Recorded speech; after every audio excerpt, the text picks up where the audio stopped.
I should remember to show it to you instead of looking at it myself.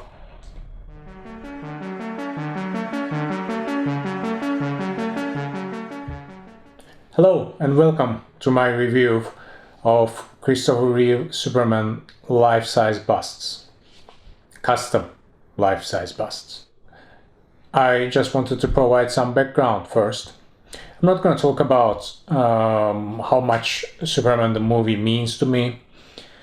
It means a lot, and I'm sure it does so to most of you as well. I've been collecting for 15 years now. I started in 2005, and the first statue I ever bought was DC Direct Superman and Batman bookends statue. And the only reason I bought that statue was because the costume of Superman was slightly reminiscent of the Christopher Reeve costume. I have a lot of statues now, as you can see in the boxes. I accumulated a lot of them during this past 15 years. And I purchased almost all of the Christopher Reeve Superman statues as well. Not all of them, but most of them anyway. The only ones I do not have are actually the custom Arnie Kim statues, which are amazing. I think he did two versions of Superman as Christopher Reeve and the Clark Kent version of Christopher Reeve, which was called The First Day. And it was obviously also Arnie Kim who sculpted the head sculpt of the Hot Toys figure. And it was amazing. For quite some time it was the gold standard. I actually think the NECA 7-inch figure has a better likeness to Christopher Reeve than the Hot Toys, but they're very close. But I think now the statues or figures of Christopher Reeve as Superman successfully captured the likeness of the man himself all the way. Up until now, that is. These busts I'm going to review today are so perfectly sculpted in terms of likeness that I'm not even going to talk about it at all. There is no need to talk about it, because it is simply like having a dead-on spitting image of Christopher Reeve in front of me. So without further ado, let's look at these busts.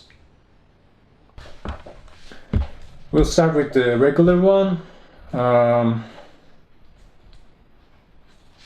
As you can see, it's a Christopher Reeve life-size bust.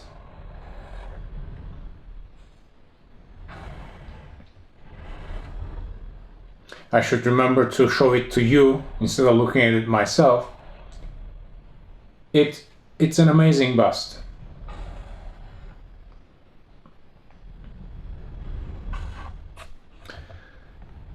Let's do the measurements first. Then we can talk about the bust itself. So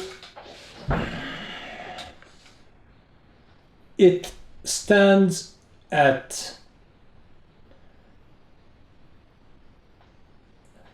exactly 30 inches tall, maybe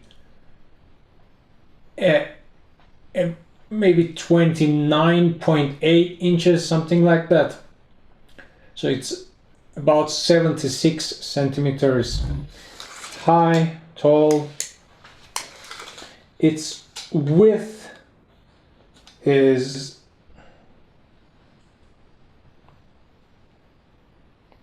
around 22.5 inches at 57 centimeters.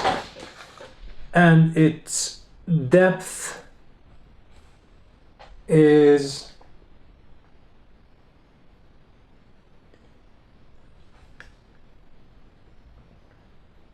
around 33 centimeters, which is 13 inches.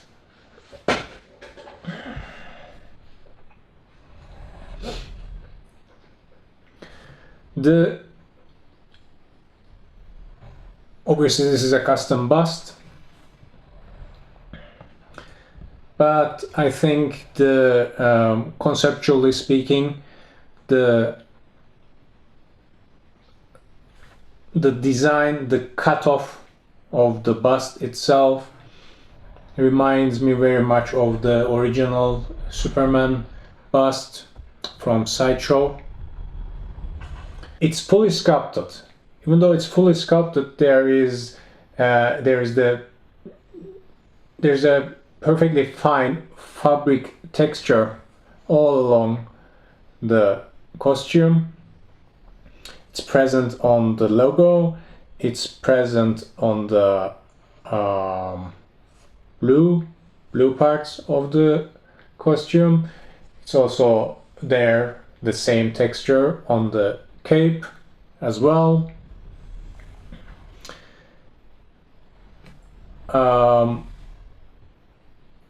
Obviously they did their job very well.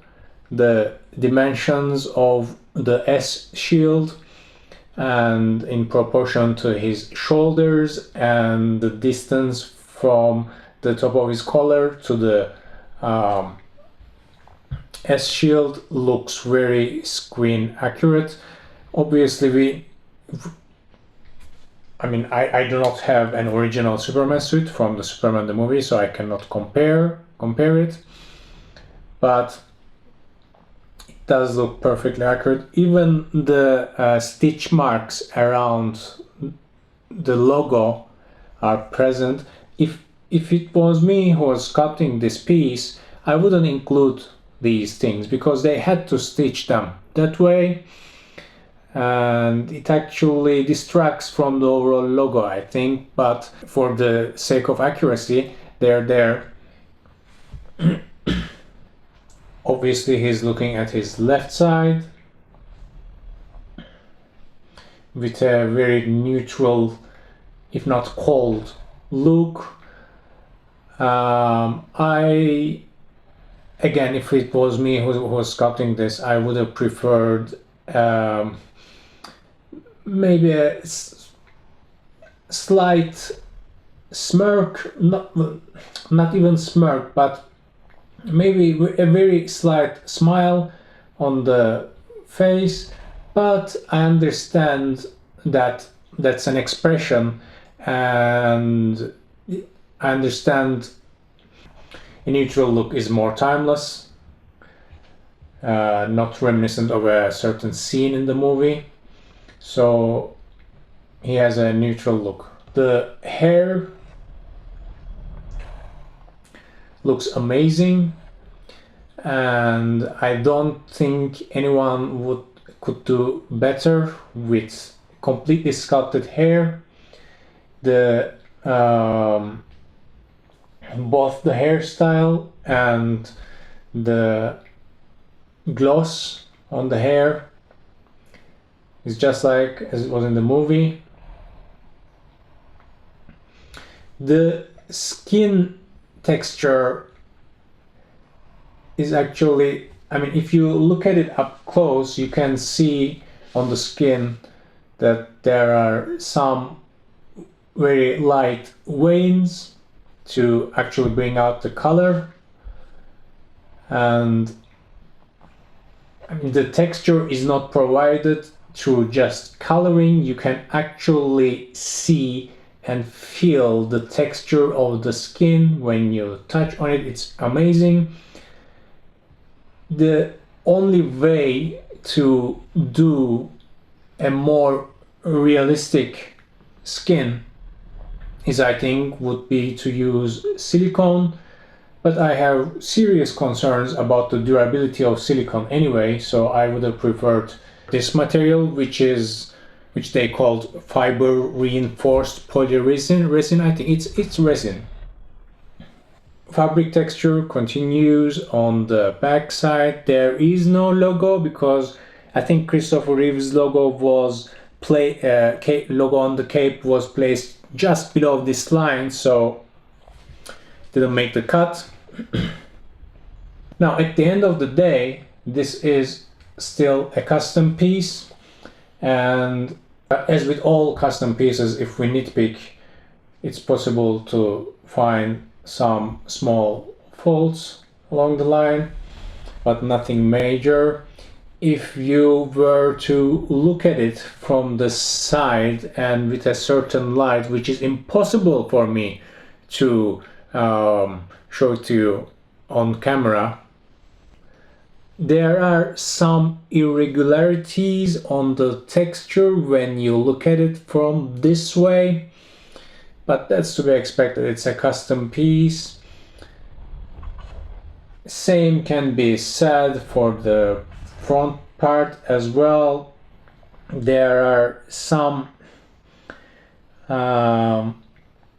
paint dribble looking thing on the yellow of the S shield here, but again, I'm looking at it from a foot's distance and I'm realizing these imperfections. They are impossible to pick up from a distance. The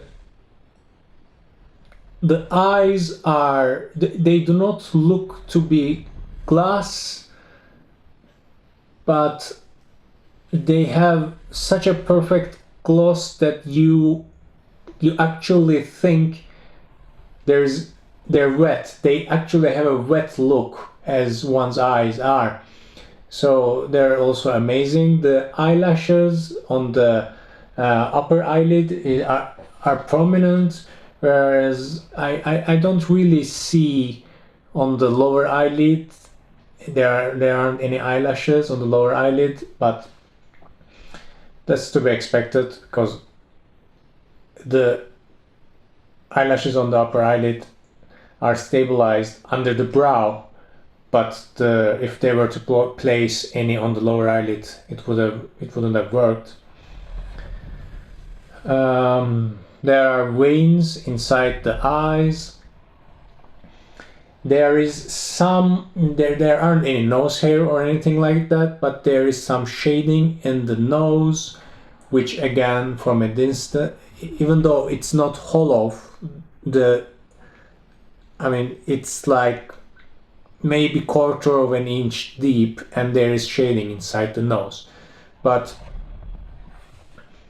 that's also perfectly acceptable.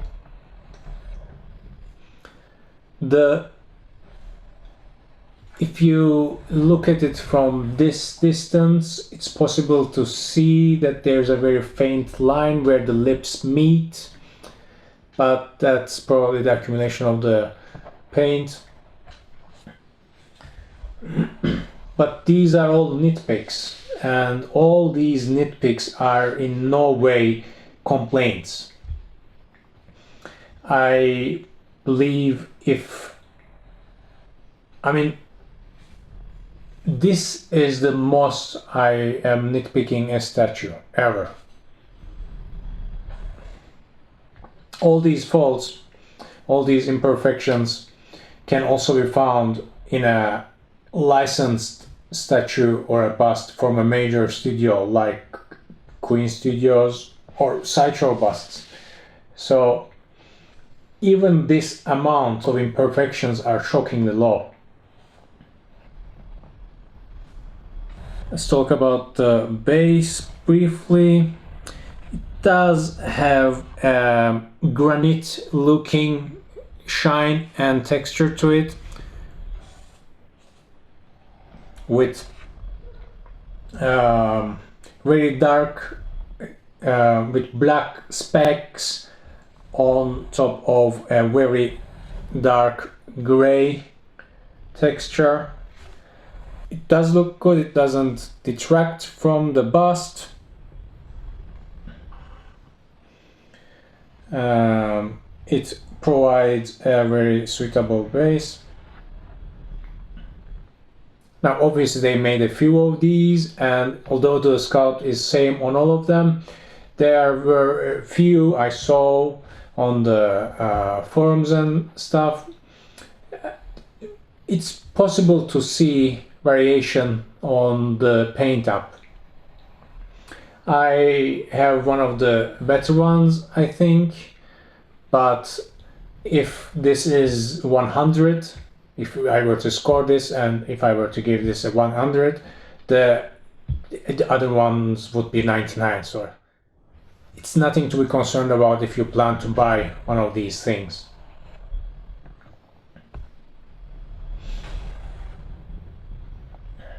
Now the cost was around $1,000, which is shocking, because I think this bust actually is at the level of Queen Studios busts. I saw them up close, I saw Loki, and the paint, not the paint, the skin tone is incredibly realistic on that one, but as I said, I don't think silicone would be a durable material over the long term, so I prefer this one. And apart from that, I mean, if you were to compare this to a Queen Studios bust, you would only be able to understand and tell the differences between them from this distance. Up on the shelf, or I don't know, from a few feet away, you cannot tell the difference between the production quality between this and Queen Studios. And it's a third of the price of any Queen Studios bust, and well, the shipping on this bust, depending on where you live, would obviously change that value, but still at first it will be half the price of a Queen Studios bust.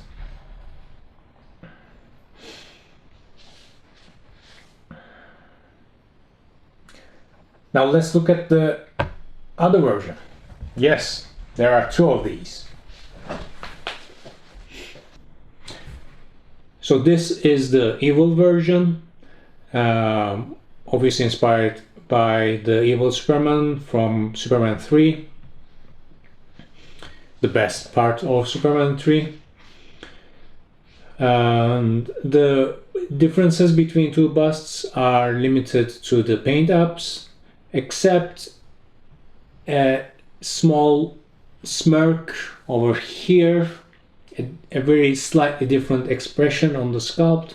So the entire sculpt is the same. He just has a smirk on his face, and his eyes are ever so slightly pointed upwards for a more menacing look. It's not that, I mean, the sculpt is entirely the same, it's just the position of the iris that is looking upwards for a more menacing look. As you can see, it's not really easy to capture the expression, the gaze dead on, because as it looks slightly upwards. But yeah, the overall paint up, you can see the difference. It has more muted colors. The quality is actually slightly better. There are fewer imperfections on this piece, but that's because I think this is very limited. They only made, I think, 10 pieces of the evil version. So there are fewer imperfections, which were already very little on the regular version. As you can see, the colors are muted.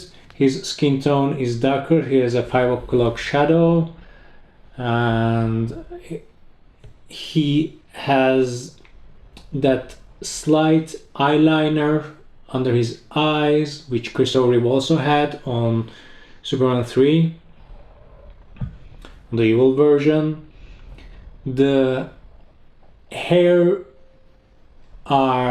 is not as glossy as this one, and it has a brown tint, very screen accurate, just like it was in the movie. And the entire suit actually has a very slight yellow wash to provide that muted and dirty look. And okay, and similarly the base also has a degraded look. On this one it's basically a very dark granite colored glossy base, whereas on this one it's basically they try to reflect as if this base is the rusted version of this one. I think it suits the bust really well. Of course I can't rotate this one. The white of the eyes is clearly more yellowish on this one.